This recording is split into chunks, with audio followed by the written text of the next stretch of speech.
Halo, assalamualaikum warahmatullahi wabarakatuh, dan selamat datang di zona horor.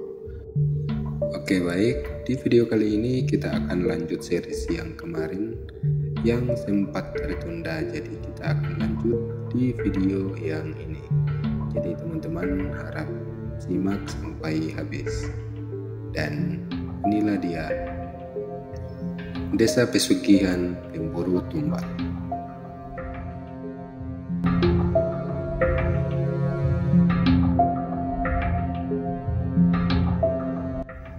Pada suatu malam, Suti tidur di kamar Siti, sementara Siti tidur di kamar belakang. Dini hari, Siti melihat ada penampakan yang tinggi besar dan penuh dengan bulu masuk ke dalam kamar yang ditiduri oleh Siti. Siti pun bergegas masuk ke kamar belakang dan ia tidak berani untuk menyelamatkan adiknya, sebab ia khawatir akan menjadi mangsa. Keesokan harinya, Suti ditemukan sudah tidak bernyawa dalam kamar tersebut. Beberapa hari kemudian, Siti mendengar suara di dalam rumah. Suara tersebut adalah suara Suti. Ia menangis sekaligus menyalahkan adiknya, mengatakan bahwa dirinya tidak tahu menahu apapun, tetapi kok malah dijadikan korban tumbal dari si Siti. Cerita pun berlanjut. Teman saya seorang perempuan hampir saja dijadikan tumbal oleh pemilik toko furniture tersebut. Rumahnya memang tidak jauh dari toko tersebut. Berulang kali ia mengalami kesurupan dan kondisinya pun menurun drastis. Akhirnya dibawalah teman saya ini ke salah satu orang kiai. Ibu dari teman saya ini kemudian oleh kiai dibuka salah satu mata batinnya.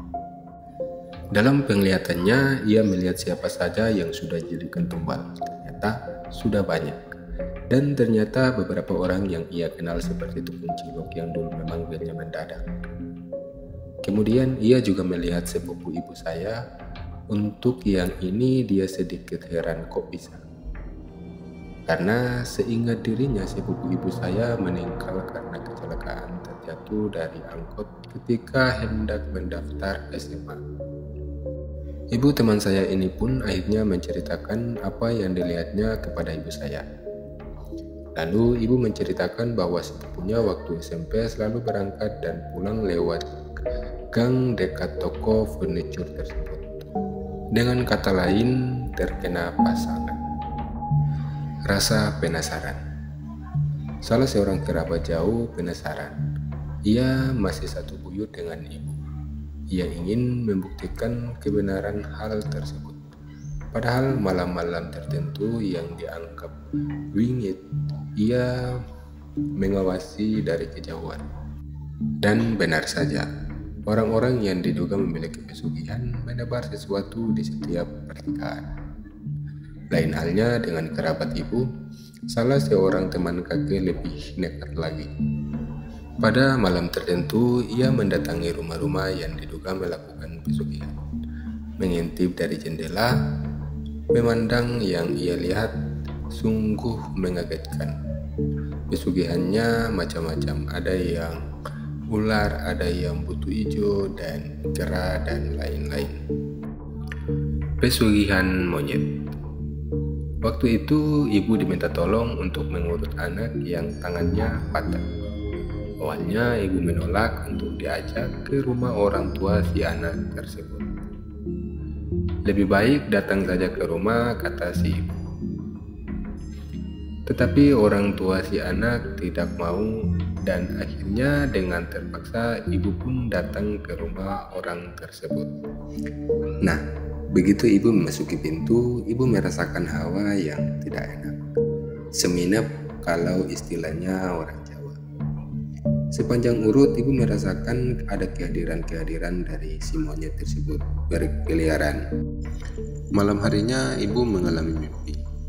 Dalam mimpinya, bapak dari si bocah yang diurut ibu berubah menjadi seekor monyet. Dan belum sempat melarat, ibu terbangun dari mimpinya. Keesokan harinya, ibu menceritakan mimpi ini kepada saya. Ibu mengatakan bahwa Sabtu depan kerabat dari orang tersebut akan meninggal. Benar saja, mertua dari orang tersebut telah meninggal. Cerita tragis. Ada kisah lainnya yang berkaitan dengan pesugihan di desa saya. Akhir 2021, rumah saya kedatangan tamu. Tamu tersebut merupakan tamu dari ayah. Ia bekerja menjadi penggali pasir. Menurut rumor yang beredar, bos tempat kerabat ayah yang dikenal memiliki pesugihan dan sudah banyak korban, yang bahkan korbannya bukan hanya orang lain, tetapi juga keluarga dekat. Dan itu membuat gempar pada masanya. Menceritakan bahwa dirinya sangat disayangi oleh bosnya, sampai-sampai dia tidak segan-segan untuk meminjamkan uang kepadanya. Ibu cuma memperingati bahwa kepada kerabat ayah tersebut untuk berhati-hatilah. 1 bulan kemudian terdengar kabar bahwa kerabat ayah tersebut meninggal terkena batu besar di lubang galian. Dan teman-teman tahu, ini saya yang baca ini udah mulai merinding. Oke, kita lanjut. Akhir dari tahun 2022, ibu kedatangan pasien. Ia sudah lama menderita sakit, namun ketika diperiksa ke dokter tidak ada yang aneh. Dan anehnya, ketika berada di rumah sakit, sakitnya makin terasa parah. Pasien tersebut ternyata tetanggaan dengan bos yang saya ceritakan. Dan ibu pun menebak, apakah hari-hari tertentu sering ada kembang melati di depan rumah, dan beberapa kali rumahnya kemasukan hewan melata. Pasien tersebut pun mengatakan, iya, betul ibu. Dan akhirnya ibu pun menyarankan kepada pasien tersebut sebelum 40 hari harus sudah pindah rumah. Ia pun menurut apa yang dikatakan oleh ibu. Sekarang tinggal bersama dengan anak sulungnya. Dan keesokan harinya, ketika ibu hendak pergi ke pasar, ibu hampir saja kesempret oleh bos tersebut. Padahal ibu jalannya itu sudah di pinggir. Menurut penuturan ibu, dan menurut ibu, dari pandangan bos tersebut, dari raut wajahnya menyimpan kemarahan kepada ibu. Ketika bukit di desa saya sedang bergeliat, banyak orang yang bergema di tempat tersebut. Bos tersebut pun memanfaatkan momen tersebut. Ia menaruh sesuatu di trek menuju bukit. Alhasil banyak kejadian di luar nalar yang mulai terjadi. Banyak orang yang mulai kesurupan, tersesat, sampai penampakan yang aneh-aneh pun terjadi. Sejak saat itu, bukit tersebut menjadi sepi dan tak ada lagi yang mau mendatangi bukit tersebut. Sekujur tubuh membiru. Kejadian ini sudah terjadi beberapa tahun yang lalu. Dalpin namanya. Ia bekerja menjadi seorang petani. Ketika berangkat pulang dari sawah, ia selalu melewati sawah milik orang yang katanya memiliki pesugihan.